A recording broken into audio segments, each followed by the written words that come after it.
Halo, selamat malam Tribuners. Senang sekali saya Mesya Marsabesi bisa menyapa Anda kembali di Tribun Ambon hari ini, edisi 19 Februari 2024. Di mana sejumlah informasi terbaru dari Kota Ambon dan sekitarnya akan kami hadirkan untuk Anda. Kita mulai dengan berita pertama. Dugaan kecurangan, rekomendasi pemungutan suara ulang di Maluku bertambah dari 32 naik menjadi 52 TPS. Ketua Badan Pengawas Pemilu Provinsi Maluku Subair mengaku pihaknya telah mengeluarkan 52 rekomendasi untuk pemungutan suara ulang pemilu 2024. Menurutnya data Minggu 18 Februari 2024 kemarin hanya sebanyak 32 rekomendasi untuk PSU, namun setelah dilakukan pengkajian atas temuan adanya kecurangan di tempat pemungutan suara TPS, ada penambahan sebanyak 20 rekomendasi untuk PSU. Dikatakan yang akan melakukan PSU yakni Kota Ambon 4 TPS, Kabupaten Seram bagian timur 5 TPS, Kabupaten Kepulauan Aro 9 TPS, Kabupaten Seram bagian barat 12 TPS.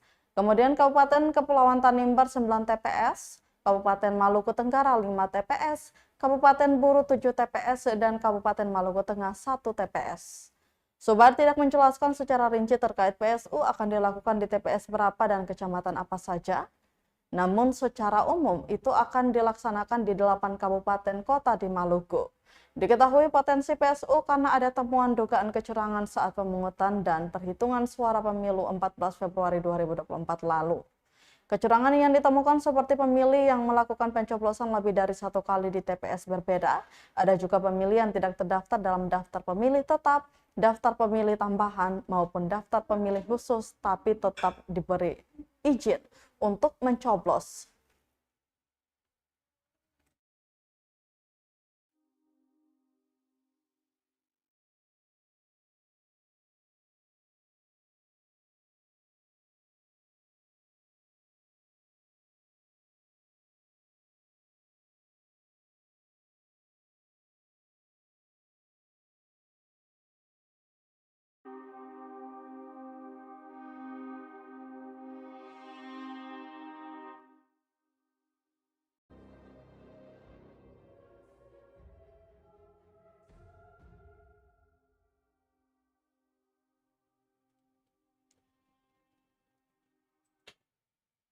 Update hasil hitung sementara DPD RI, Bisri Latukonsina masih bersaing ketat dengan petahana Nono Sampono.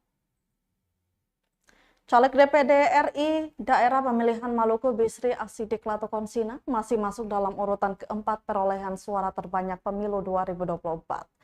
Keberadaan mantan Ketua KNPI Maluku itu menjadi ancaman bagi petahana Nono Sampono yang perolehan suaranya berada di urutan kelima suara terbanyak. Berdasarkan perhitungan suara sementara yang dilansir dari pemilu2024.kpu.go.id pukul 10 pagi Senin 19 Februari 2024, suara yang diraih Bisri Latukonsina sebanyak 34.419 suara atau 8,79%. Sementara Nono Sampono baru bisa peroleh 33.541 suara atau 8,57%. Selisih suara yang diraih antara Bisri Latukonsina dan Nono Sampono sangat berbeda tipis, yakni hanya 878 suara atau 0,22%. Selanjutnya untuk perolehan suara tertinggi pertama, kedua, dan ketiga ditempati para petahana, yakni tertinggi pertama diungguli Novita Anakota dengan perolehan suara sebanyak 62.870 atau 16,06%. Kemudian disusul Mirati Dewaningsih dengan perolehan sebanyak 41.237 suara atau 10,53%. Dan tertinggi ketiga ditempati Ana Latukonsina dengan perolehan 42.907 suara atau 10,96%.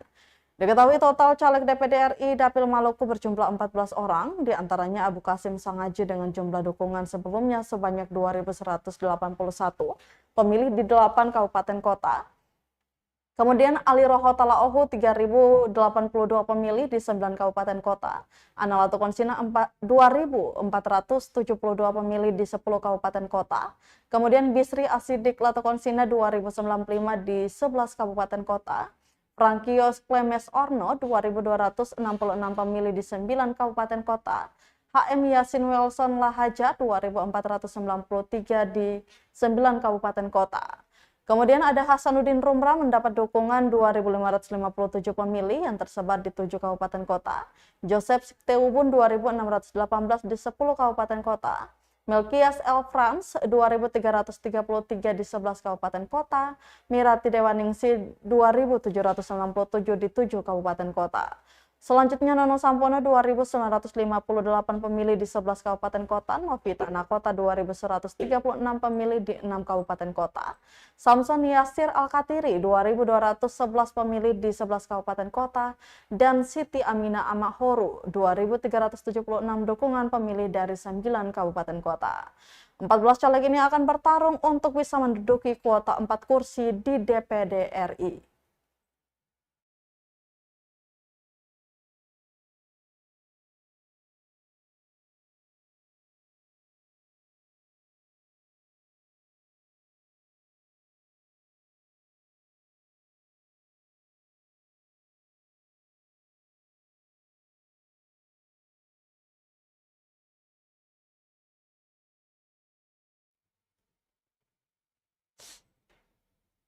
Tribuners, rapat pleno rekapitulasi suara Kecamatan Kiai Kecil dijadwalkan berlangsung 3 hari. Rapat pleno rekapitulasi hasil perhitungan perolehan suara tingkat Kecamatan Kiai Kecil, Kabupaten Maluku Tenggara atau Malara dimulai Senin 19 Februari 2024. Ketua PPK Kecamatan Kiai Kecil Bahar Kubangun mengatakan, pleno tersebut direncanakan berlangsung selama 3 hari. Hal itu menyusul di Kecamatan Kiai Kecil sendiri terdapat 93 tempat pemungutan suara atau TPS yang tersebar di 15 ohoy atau desa. Kata Kubangun, usai pembukaan pleno rekapitulasi suara di Gedung Serbaguna Larfu Ngabal, Jalan Soekarno-Hatta, Langgur. Proses rekapitulasi suara ini dikawal ketat oleh aparat keamanan.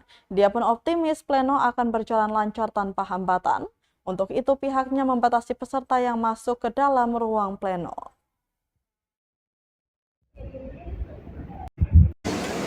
Kesiapan rapat pleno terbuka ini berada di pendistribusian undangan baik di tingkat kecamatan dan ke 16 jam dan saksi-saksi sudah didistribusikan. Ada beberapa kendala yang kami distribusikan undangan ke saksi pasangan calon anggota Dewan Perwakilan Daerah. Namun kami tidak bisa temui mereka di kecamatan. Untuk masalah keamanan gimana? Kalau untuk masalah keamanan seperti yang tadi acara pembukaan sudah disampaikan oleh Pak Dan Ramil dan Pak Kapolsek dan bahkan dari Pak Camat sendiri mereka menyampaikan apresiasi kepada penyelenggara teknis baik dari Panwas Jam dan kami dari PPK. Kemudian arahan mereka tadi bahwa mereka akan mengamankan setiap tahapan yang kecamatan.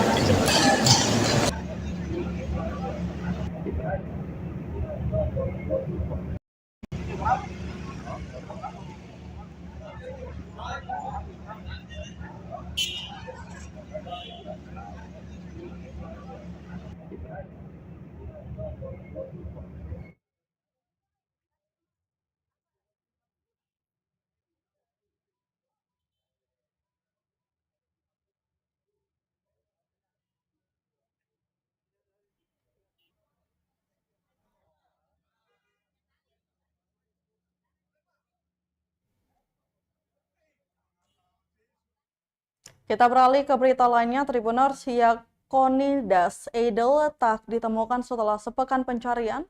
Basarnas sebut keluarga sudah ikhlas. Sepekan sudah tim SAR gabungan lakukan pencarian terhadap Yakonidas Eidel, 79 tahun warga Desa Tala, Kecamatan Amalatu, Kabupaten Seram bagian barat, yang hilang saat melaut. Upaya pencarian korban kembali dilakukan sekitar pukul 7 pagi Minggu 18 Februari 2024. Kepala Seksi Operasi SAR Basarnas Ambon Andri Aswan Henaulu mengungkapkan bahwa pencarian hari ke-7 tim SAR gabungan bergerak menuju 9 titik koordinat. Dijelaskan menggunakan rubber boat, tim SAR gabungan melakukan ops pencarian sejauh 30 nm arah selatan Desa Tala. Namun upaya pencarian korban hingga sore hari belum juga menemukan tanda-tanda keberadaan korban. Ia mengatakan keluarga korban pun sudah mengikhlaskan kepergian korban. Keluarga juga berterima kasih kepada seluruh pihak termasuk tim SAR gabungan yang sudah bekerja maksimal mungkin dalam upaya pencarian.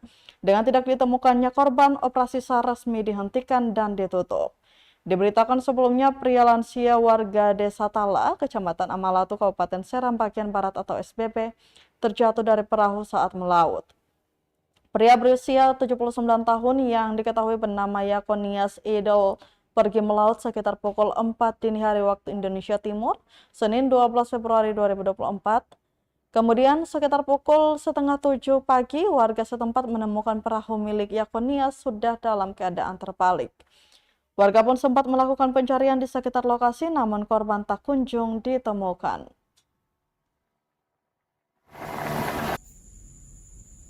Hari ini, 18 Februari 2024, dapat kami laporkan perkembangan operasi SAR terhadap satu orang warga Desa Tala, Kabupaten Seram bagian Barat yang hilang saat melaut. Operasi SAR hari ini memasuki hari ke-7, dilaksanakan oleh tim di lapangan secara maksimal, namun sampai dengan sore tadi belum ada tanda-tanda ditemukannya korban.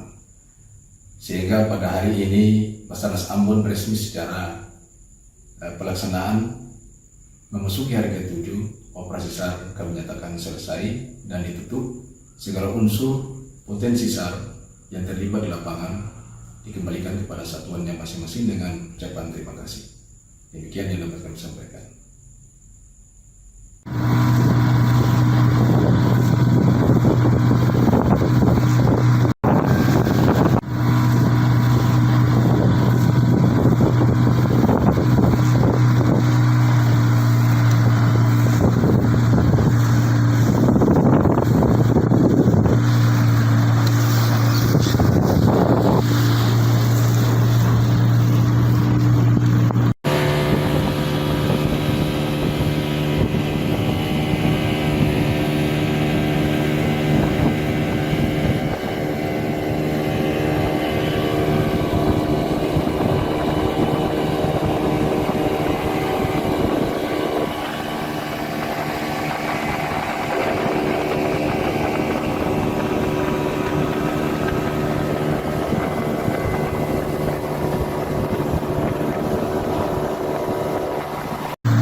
Tribuners, harga gula di Maluku Tenggara merangkak naik jadi Rp19.000 per kilo.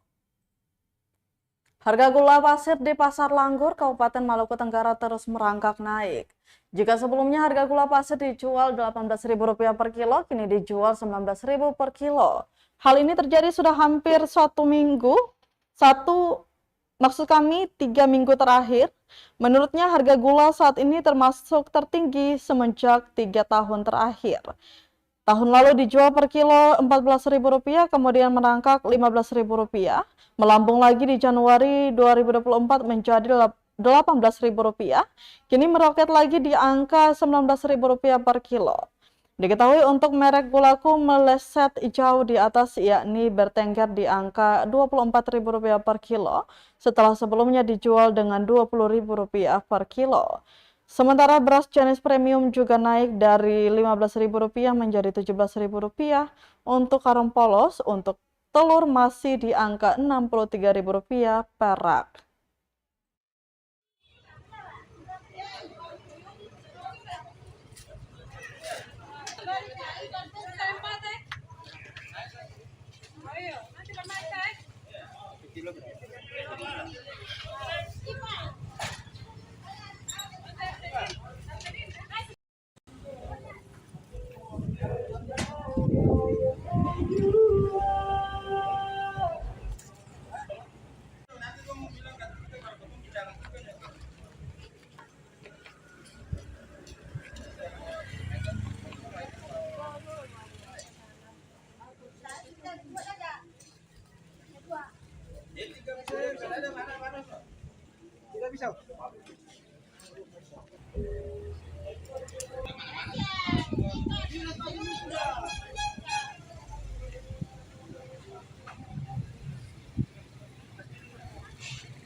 Kita ke berita terakhir, Tribuners. Sidang Jemaat GPM Sauhuru Ambon ke-39 ini tujuannya.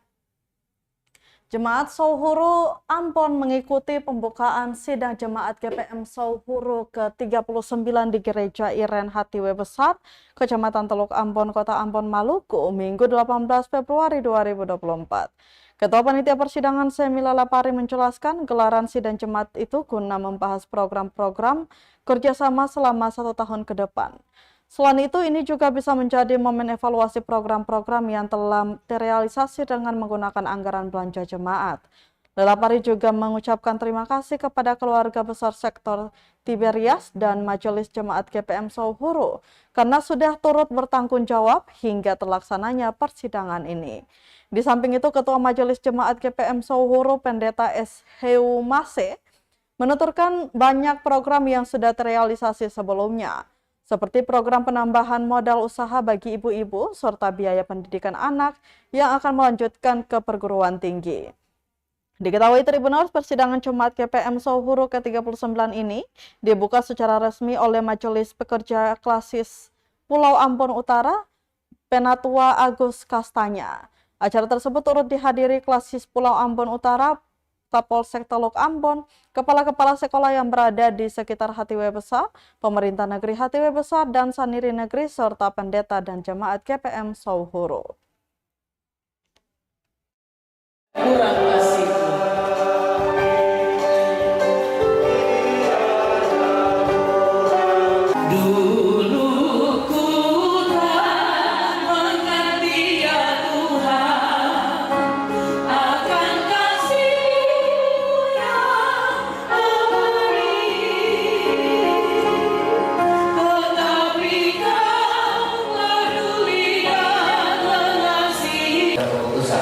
Termasuk 38 program, 96 kegiatan, dan 9 rekomendasi, dan rekomendasi yang ditetapkan sebesar 73%.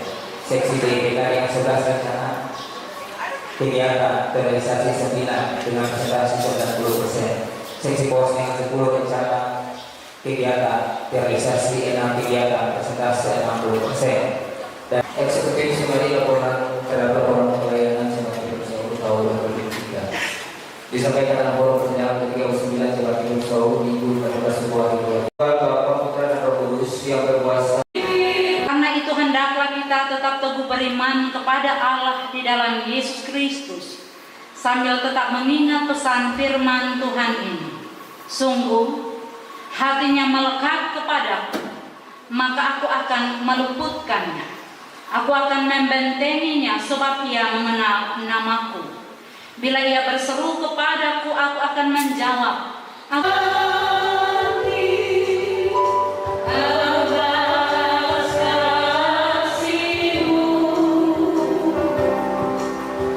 Biarpun mau dihadapi, tiada kurang kasih-Mu.